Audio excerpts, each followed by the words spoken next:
મિત્રો, કદી એવું બન્યું છે કે તમારું ધાર્યું બધું જ થયું હોય? નથી થયું ને? જો તમારું ધાર્યું બધું જ થયું હોય તો તમે એક સ્વતંત્ર કરતા હો. તમારું જ ધાર્યું બધું થતું હોય ધેટ મીન્સ તમે એક સ્વતંત્ર કરતા હો અને તમારા કાર્યમાં કોઈ હસ્તક્ષેપ કરતું નથી. પણ એવું થયું નથી ને? કોઈને કોઈ કાર્યમાં તમે જે વિચાર્યું હોય એ પ્રમાણે થયું નથી. તો એનો મતલબ શું? તમે કોશિશ કરી છે, પૂરા દિલથી પણ કોશિશ કરી છે, છતાં એ કાર્ય થતું નથી. તો એનું કારણ શું? એનું કારણ એ છે કે કોઈને કોઈ એવી શક્તિ હોવી જોઈએ કે જે કાર્ય પૂરું થવા માટે તમને રોકે છે. તમે એક સ્વતંત્ર કરતા નથી. તમે જો સ્વતંત્ર કરતા હોવ તો તમે તમારા બધા જ ઈચ્છિત કાર્યો કરી શકો.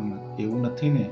કરે છે બીજું કોઈ અને નિમિત્ત તમને બનાવે છે. ધેટ મીન્સ તમે નૈમિતિક કરતા છો. નૈમિતિક કર્તામાં કરનાર બીજું કોઈ હોય, એ બીજું કોઈ એટલે કોઈ વ્યક્તિ નહીં પણ કુદરતી શક્તિ છે કે જે આ કાર્ય કરાવે છે. તમે એકમાત્ર નિમિત્ત છો. જો કુદરતી શક્તિને કામ કરાવવું હોય તો અનુકૂળ સંજોગો ભેગા કરે, અને જો કામ ન કરાવવું હોય તો અનુકૂળ સંજોગો પ્રાપ્ત થતા નથી. પછી ભલેની પ્રયત્નો કરીને થાકી જાય પણ કામ થતું નથી. સાચું ને?